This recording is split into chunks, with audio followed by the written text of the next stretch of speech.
Welcome back to the Pathfinders podcast. I'm your host, Pete Schramm, founder and CEO of Latitude, and we're here to talk about our really great guests' career maps and their personal board of advisors. Reminder that the career map is where we're actually documenting the past, present, and future of our journeys professionally in 5 different dimensions: the jobs and roles that we held, the skills along the way, some of the education and certifications, our accomplishments, and a little bit of the fun stuff. And once we have that little bit of a plan, we can then share it with those multiple guides, support system that we develop along the way, multiple mentors, our personal board. So we'll talk a little bit more about that as we get into the show. This will be posted on LinkedIn and the other podcast platforms, so please give a listen, give a follow, subscribe, and comment whenever there's a certain piece along the way that really resonates with you. Our guest today, favorite quote, it's Our Deepest Fear by Marianne Williamson. It's a little bit longer, so give me a chance to read it. And any of my basketball fans out there, Coach Carter reference, right? Our deepest fear is not that we are inadequate. Our deepest fear is that we are powerful beyond measure. It is our light, not our darkness, that most frightens us. We ask ourselves, who am I to be brilliant, talented, amazing? Actually, who are you not to be? Playing small does not serve the world. We are all meant to shine. It's not just in some of us, it's in everyone. And as we let our own light shine, we unconsciously give others permission to do the same. Zane Zumbahlen is our guest today. 25 years as a career in HR at IBM, 4 years as a CHRO in healthcare, most recently HR leader in a finance fintech world, happily married for 20 years, and he has 2 kids in their teen-ish years. One of the fun facts that I'll share about this other tall guy in HR that enjoys speaking to groups is that in 2024, he completed a half marathon, and in 2025, he has committed to running a full. So without further ado, our guest today, getting ready to run a marathon, Zane. Welcome to the Pathfinders podcast. Pete, when you said the quote, I got chills. The enthusiasm you put into it was awesome. Thank you. I mean, I believe it's so true. I mean, we've got to embrace it. We've got to take risk, and we've just got to drive into sometimes the unknown and play our biggest game. So thanks for sharing the quote. I love it. It's a special one for me, and I actually never knew where it came from. I thought for whatever reason that it came from the Coach Carter basketball movie because, it's perfectly applied to the movie. It's something that we've actually shared with our players, right? Me as a coach of a high school basketball team, and particularly at certain points in the season, it resonates more than others. But we're not here to talk about my basketball coaching career. We're here to talk about you, and tell us, when you're growing up, what was it that you wanted to be as an adult? I wanted to be an astronaut. I love space. So I get geeked out by black holes and quasars and Stephen Hawking, and it's just the stuff I like to follow. So that was the dream as a kid, and still a passion of mine. Very cool. Have you ever been able to act on that? Did you go to astronaut school? Did you meet any astronauts? Did you go to space by chance? I have not gone to space. I will, because it's getting cheaper and we can go and float. So it's it was $100,000 a couple of years ago. It'll get down. So before my time expires, I will be somehow in space. I've been to Cape Canaveral. I've followed the missions. So I've done a variety of things, but I haven't gone to space yet. So we'll see where that leads. All right. So did you study something along spatial exploration in college? How far did that dream continue? It's called organic chemistry. Oh, yeah, it's pretty much the same thing. Yeah. So yeah, I was going towards engineering in college, and I hit an organic chem was a required class at University of Illinois, and man, it was more than a deterrent. It was a roadblock through which I really had trouble getting. So that's when I started to rethink, do I want more of an applied science or more of a, mental conceptual? I went into psychology and then organizational behavior and then HR. Okay. So it's pretty much, HR from astronauts. It's the same thing. So coming out of school, what was the first job title that you had, whether it was in alignment with that degree or not? The first job? First one, yeah. First one. I walked beans when I was 13 years old. No, out of school, past that one. It's like, really? Because that's when I knew I did not want manual labor. So out of school, I was an HR generalist for IBM. Okay. So I was doing benefits administration. Okay. Now let's think about the things that not only went into your toolbox, but stayed in your toolbox from those college years and in that first role, right? A big piece of the career map are some of those skills, achievements, accomplishments along the way. So let's think about those experiential and lesson filled, literally figuratively, academic years, but we also weave in that first piece. What stayed in your toolbox from those times? So I had the most amazing mentor at Michigan State, Don Power, and he passed away a couple of years ago. But he was a professor at MSU, and I went to him one day. He became a friend. He over time he became a friend, but he was a mentor. And I went to him, and I was frustrated about another class where it was contemporary labor relations, something like that. And we were looking at stuff that was 15 to 20 years dated. And I said, "There's nothing contemporary about what we're doing." And he looked at me and he said, "So what are you going to do about it?" I'm like, "Well, we're talking about a peer professor of yours. I don't know what I can do about it." And he said, "I find it very interesting on who you think the consumer is." So I had to think about that. I'm like, it is my tuition. So I took it upon myself and I went and I had a conversation with the professor. That didn't necessarily go well. However, from that, we created an external forum. I invited a labor attorney, a management attorney. We had 40 people attend. The Dunlop Forum. So we created this thing where we actually got attorneys representing both employees and labor, got them into a really good discussion, an awkward agreement, a discontent. I mean, it was the most wonderful kind of self-initiated effort. So, but let me put the meaning and message behind it. It was always look at, what position I have and the influence I can create from where I'm at, and never think that I am beholden to other parties that be. I can always create and advocate for some form of change. Mm-hmm. Tell me now, why the heck HR? So I really enjoyed psychology, and especially, OI, organizational industrial. And I had a friend that I get your interest and enjoyment behind that, but you do so much with people. Have you ever thought about human resources? Mm-hmm. So in all candor, I hadn't, but I looked into it and it felt right. But I'll tell you what, when I went to Michigan State, 15 minutes into my very first class, it was also Don Power as the professor. He made us think, and I was like, God, I could do this for the rest of my life. Mm-hmm. So it was taking, a science interest to, how can I use psychology and blend it with people? And like I said, 15 minutes and I knew I was hooked. Okay. So you're at IBM, right? Small mom and pop shop. And I'm guessing that what? Tiny. Yeah, see, maybe they've grown a little bit since then. And you probably moved around a little bit. Talk to us a little bit about transitioning from that first role to your second role in the organization. That can be one or two of the most pivotal ones, right? We don't know a whole lot. Maybe we weren't like you and had 17 jobs before we graduated college, right? All that experience and knowledge, wisdom packed in there.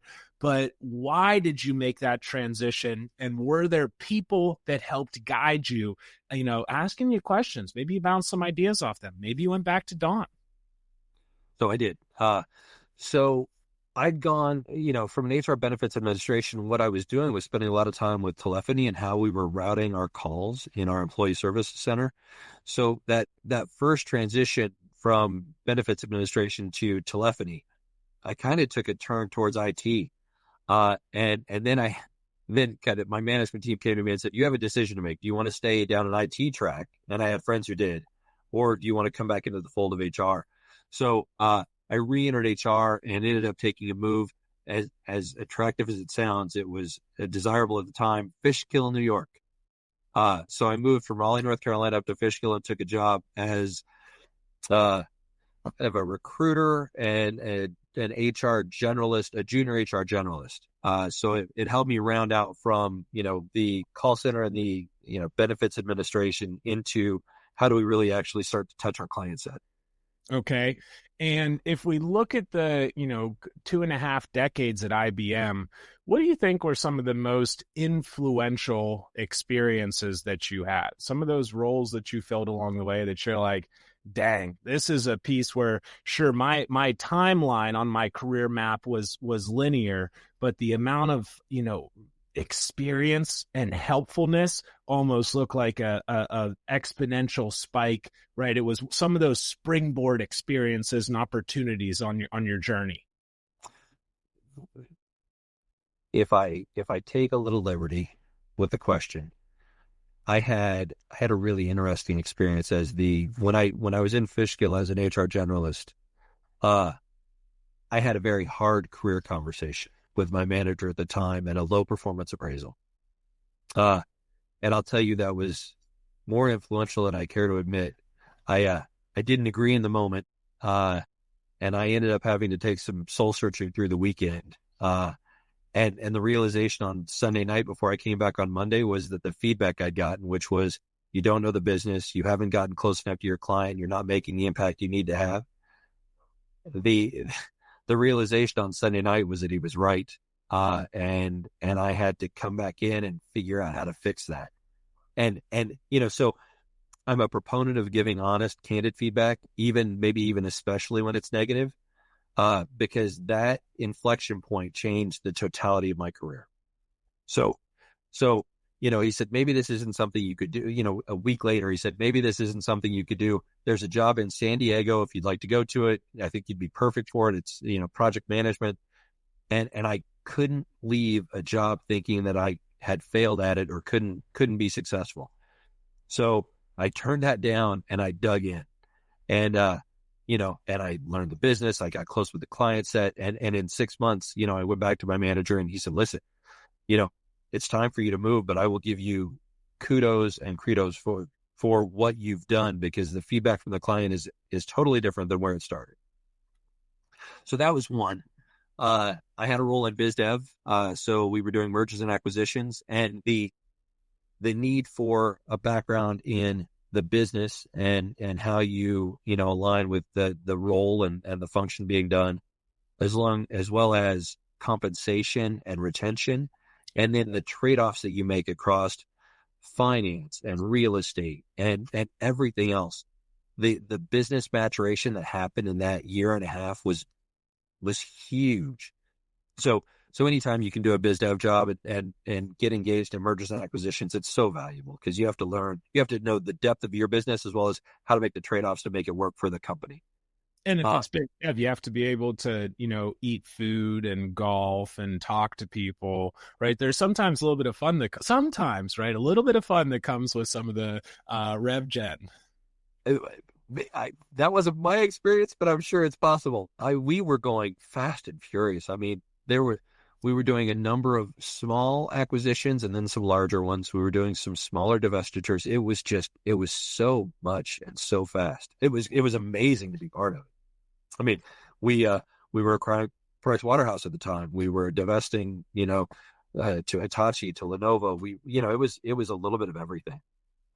And so through the biz dev M&A work, you still made your way through HR, and kind of talk to us about the final chapter with IBM. Where were you situated there, sitting, hanging out? You're there. You're one of the senior people. Now, we know the larger organizations, there's probably a couple of folks hiding in different corners that have been there 40, 50 years, right? But from a macro level, looking at the averages, you're getting to the top of the food chain, right? Pretty successful. So the last job I had in IBM was the IBM acquisition of Red Hat, and I was the HR acquisition integration leader, working with Delissa and Alexander from Red Hat, and how could we find the value of IBM and leverage that for the benefit of Red Hat and whatever synergies could exist at the time. But I'll tell you, I mean, between that, I had an IA and I had an international assignment in Sweden on an acquisition integration. I spent 3 years in Japan. as the CHRO for IBM Japan, and that was amazing. But Pete, I'll tell you, I managed my career in IBM through a matrix. So on the x-axis, I had the functions within HR. On the y-axis, I had the business units in IBM. And I always wanted to be expanding my aperture. So I don't think there's any such thing as a career model or career map anymore. I think it's a career lattice. I think we've got to manage it ourselves.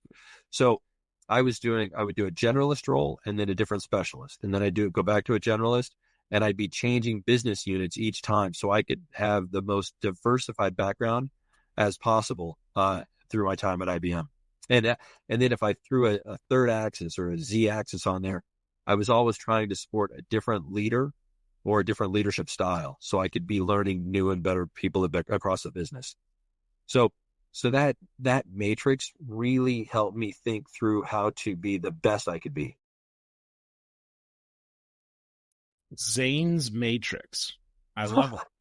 So then at the end of the time at IBM, you've done a lot of really interesting work, right? Building the business, growing the business, integrating other pieces of other businesses to the mothership, if you will. But then you said, hey, I'm going to go to healthcare, right? What right. Did somebody pull you away? Because this is another big piece. We talked earlier about the transition from first job to second job, but what about from company one to company two?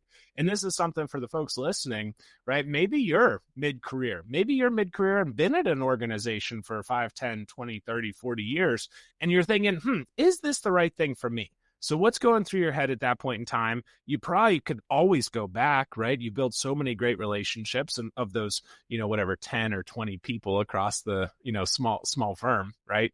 But talk with us through that decision-making process. You pulled, you pushed, what did it look like?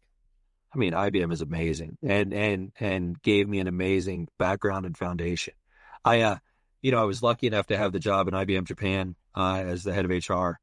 I came back and when I did and was supporting Red Hat and looking at, how could I help their CHRO and find the synergies, I was helping her do the job that I'd had in Japan, and she's amazing. And as is her predecessor, who's a friend of mine from Michigan State.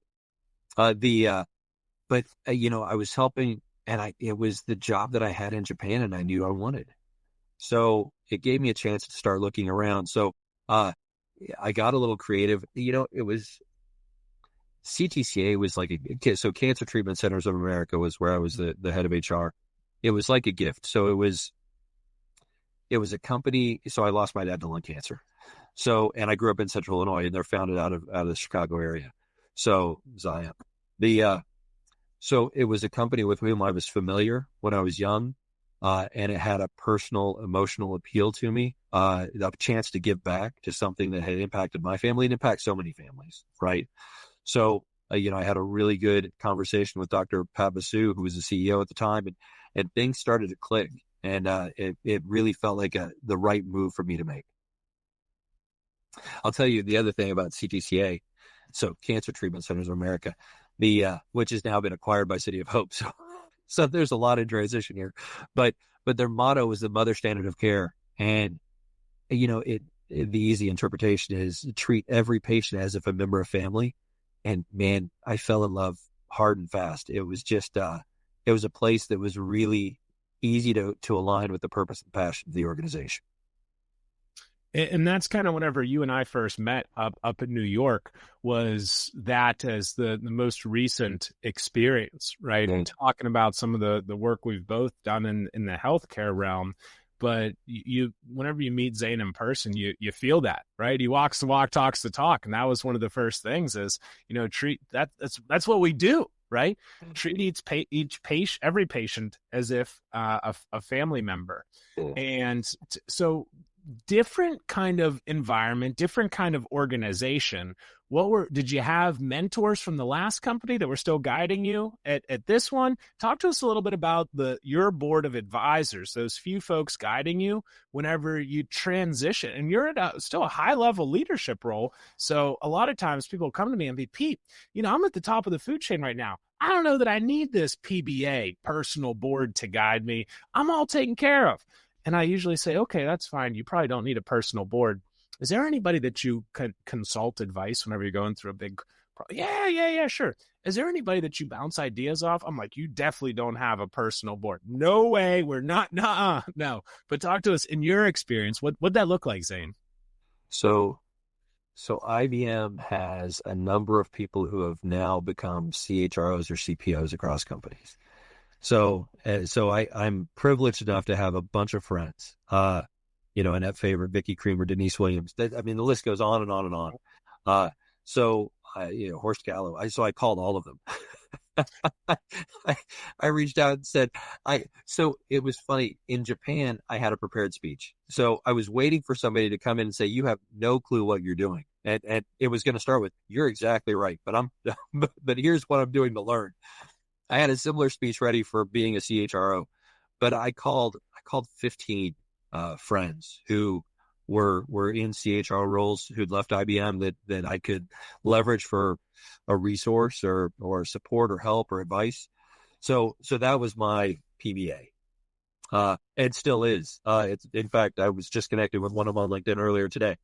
So it's a really good group from which to draw. And so the other thing is I figured out who were the game changers in CTCA and how can we start to partner to help lead and drive the organization the way it needs to go. So, the COO at the time, we ended up having basically a daily meeting at 11 p.m. That's what time worked for us. So we would somehow reconvene, and that's where we would brainstorm and kind of think through, how are things going? Where do we need to head and drive? And what can we do to move for the future? Okay. And then when did this speaking work come into play? Right. Before we got on here, you talked about a couple of different instances, domestic, internationally. You're, pretty decent. People keep asking you to come back. But where did this kind of spark from?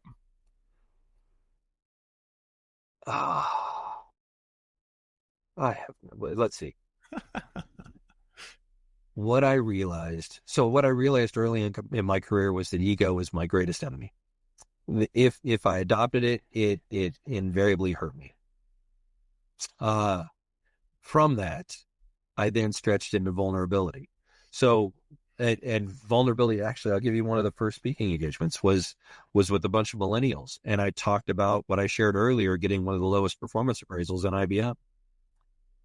And to share that, because I was in a VP role at the time, to share that with relative new hires. And they were saying, wow, we didn't know, thank you. We didn't know that you could take a setback like that and still continue to thrive and achieve. So it was the realization that vulnerability wasn't necessarily weakness, but really an asset. And where could I employ that vulnerability both inside the company as well as outside? And have that facilitate a really good discussion and let people know that they're not alone in where they're at, what they're doing, or with which they've struggled. And the more I've shared, the more it seems to resonate with people. So it kind of started with vulnerability and has been fruitful for me. I lend myself to the talks and whatever I do. And in doing so, I get a lot of really good conversations afterwards and some great ideas. I never want to be the smartest person in the room. I do want to be the most, flexible and adaptable. So I'll throw ideas out and then they'll get beaten up and I'll just, I'll be amorphous and I'll be like a sponge and I'll grab all of that to try to come up with the best ideas. All right. So you're doing your marathon in 25. When's the book coming out?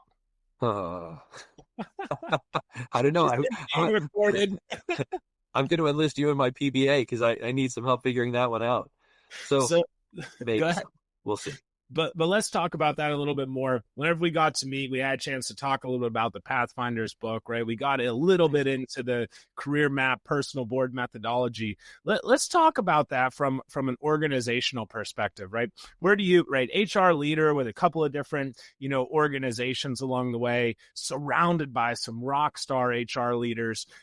Where do you see the value to an organization when it comes to giving that ability to our people, to our workforce, to put together a career map, career lattice, to visualize things, and then to have the more than one mentor support system? So give me the question again so I can answer it in the best way possible. Value to the organization of giving each employee a career map and guiding them to build their own PBA. It's thanks for the repeat. It's fundamentally crucial that anybody in any organization can see a path for themselves and their future there. If you go back to COVID, and we've got such a propensity to move and pivot off of fear rather than hope or aspiration. When we have gaps in our thought process, we fill it with fear far too quickly. So where you've got a career map, where you've got a lattice, where you've got those resources, it fills the gap. And instead of fear, you're thinking about opportunity or possibility. So to have a personal board, to have a couple of people that you can lean on and rely on, so I had a mentoring conversation with one more junior person in FIS today. I've got another one tomorrow. So I try to get back frequently and be that sounding board for people, or that coach or mentor. So where you've got the map, the lattice, and the resources that you can lean upon, it gives you so much opportunity to look to the company and the future of the company. I think it improves engagement and improves retention. And I think in general is just really a valuable asset for everybody to have. It's something that a lot of us talk about, and whenever we can take action, right? Whether it's, small, medium, large implementations, hey, let's act on this piece. Zane, I have a couple of notes over here. I'll read through a quick recap. But if there's a closing tip that you want to share with some of our listeners here, we'll keep this to less than 47 minutes, your closing tip. This is not a full keynote, but if you have a closing tip or piece of advice that you'd like to share to some of the listeners. So there's one that I thought of recently, and I'm going to borrow from my daughter, and so I'll say it in context because it's funny, and then I'll switch it. So, and this has not been applied to me, but my daughter has a propensity for going, that person is so extra. So I don't want to be. Hold on. Congratulations on you not falling into that seat yet. We'll see. We'll see. But if I think about us and the opportunity we have as HR leaders, there are times when we have to do exactly that. We have to be extra. We have to be extra to set the tone. So if I want to create an organization that takes strategic risk, I have to fail, and I have to show and talk about failure. If I want more openness, then I have to show and be vulnerable. If I want more business acumen, then I have to talk about financials.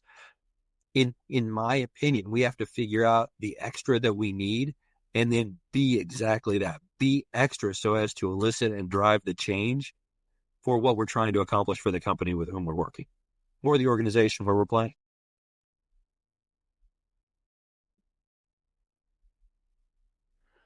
So, Zane, thanks for joining us on Pathfinders today. I'm going to go through a little bit of a recap. Starting off with, our biggest fear is not that we've not yet been to space or that we limit our career lattice, but our ego as the greatest enemy, or maybe being extra. Growing up, he wanted to go to space himself, right? And maybe after his marathon, and in some kind of order, he'll get to be an astronaut of sorts. You studied engineering, transitioned into psych and HR at Michigan State, and you provided a thank you to your late mentor, Don Power. It's what position you have and what influence you can create that really inspired you and drove you. We heard that a few times. You shared the story of how you fell into HR, but not far from IO and science with the people aspect. From Ben admin work to IT and back to HR, Michigan to North Carolina and New York, in the bustling metropolis of Fishkill. Heart was hurt, and the heart-to-heart was heard, and it was hard, but you were motivated. You dug in, you turned down San Diego, you worked from that feedback, and that helped rocket ship your career forward to biz dev with M&A, Japan, Sweden, And pretty cool to hear about your last stop at IBM was the HR integration lead, right, of the Red Hat piece. No small task. You gave back to your Chicagan roots. I don't know if you say Chicagan or not, but Chicagan roots, leading HR and people with CTCA, the City of Hope. So the goal there, treat every patient as if a family member, really stuck with you. As you're going through this, right, call on your 15 friends that left you from IBM, but on a serious note, they helped guide you before, during, after this transition. You also shared that vulnerability wielded right is an asset, not a weakness. There's a need to see a path for growth. The career map, the career lattice, it fills the gap, forfeiting fear.